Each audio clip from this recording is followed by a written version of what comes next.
ফুলের মালা থেকে শুরু করে বেলপাতার যে মালা, সমস্ত মালা দিয়ে এখন মাকে কিন্তু এখানে সাজানো হবে। মাকে দেখতে কিন্তু অপরূপ লাগছে, মায়ের মুখটা শুধু দেখো একবার, মানে দেখেই ভক্তি তো আসবেই মনে, তার সাথে মনে হয় মাকে একটুখানি দাঁড়িয়ে দর্শন করি কিছুক্ষণ। খুব সুন্দর। জয় মা কালী।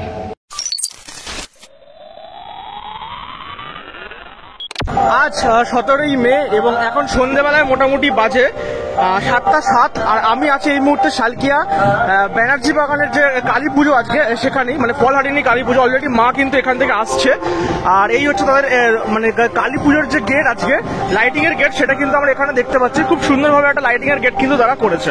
চলে এসেছি প্রায় একদম মন্দিরের কাছে, আর মন্দিরের কাছে এলেই এখানেও দেখতে পাচ্ছি একটা কিন্তু বিশাল বড় সড়ো লাইটিং এর গেট দিয়েছে একদম মেন রোডের মতো। আর এই লাইটিং এর গেটের ওপরের দিকে কিন্তু সিদ্ধিদাতা গণেশের একটা ছবি টাইপের আমরা ওপরটায় দেখতে পাচ্ছি, দেখো।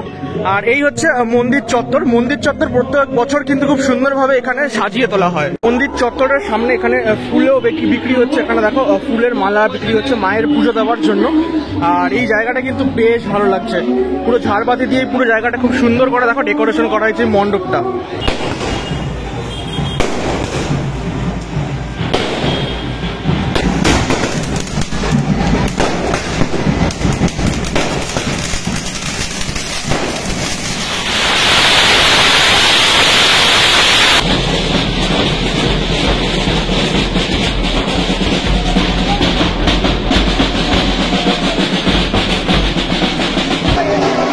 ফাইনালি মা এসে পৌঁছালো মণ্ডপে এবং দেখতেই পাচ্ছ পিছনে কিন্তু প্রচুর পরিমাণে ভিড় আছে এই মুহূর্তে।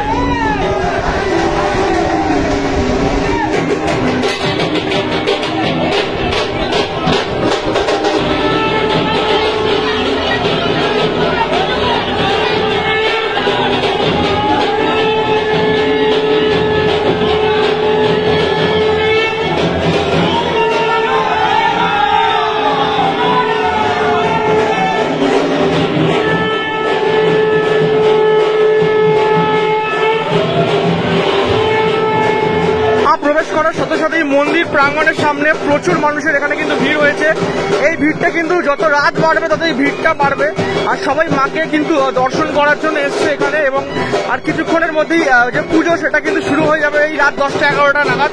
আর ওখানে কিন্তু বাজনাও তোমরা শুনতে পাচ্ছ এই ভিডিওর ব্যাকগ্রাউন্ডে।